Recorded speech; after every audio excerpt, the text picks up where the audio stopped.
I opened my grandma's old diary, and every page had my name written in fear. My grandma always looked at me like she wanted to say something, but never could. Not on my birthdays, not on holidays, not even on the night she grabbed my hand with trembling fingers and whispered, "Promise me you'll always lock your door at night." I laughed, thinking it was just age, confusion, nightmares. But after she died, I realized she had never been confused. She had been terrified. We began cleaning out her house a week after the funeral. It still smelled like her. Lavender soap and old books. My dad told me to take anything I wanted to remember her by, so I wandered into her bedroom. There, inside the bottom drawer of her nightstand, wrapped in a scarf, was a little leather diary. My name was written on the front. Not to me, just my name, underlined twice. I opened it. The first page made my stomach drop. She's here now. God help us. I flipped to the next. I don't know how to protect her. Then the next. He said it's starting again. Every page was dated years before I was even born. My hands shook as I turned the pages faster.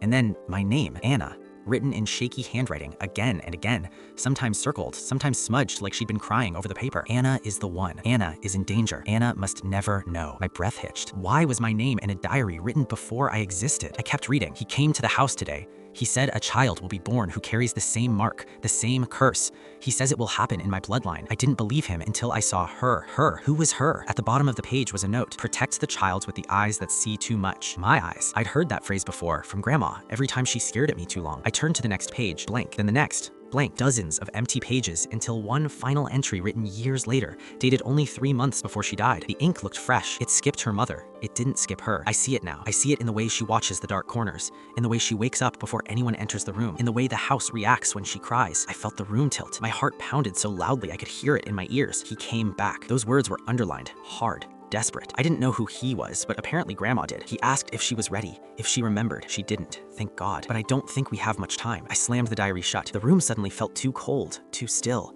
too watchful. "Anna?" my dad called from downstairs. "You okay?" I didn't answer. I opened the diary again and flipped back to the first page, searching for anything, any explanation. And then, tucked in the back pocket of the cover, I felt something. A photograph. Old, yellowed, torn at the edges. A little girl stood in front of Grandma's house. Her hair was long. Her dress was dirty. Her eyes. My heart jumped into my throat. Her eyes were mine. Not similar, not close, exactly mine. On the back of the photo, scribbled in rushed handwriting, the first one. I stumbled backwards so fast I hit the dresser. The first one? What first one? Before I could process anything, the floorboard behind me creaked. Not the house settling, not the wind. A soft, deliberate step, slow, close. I turned around. Nothing was there, but I could feel it.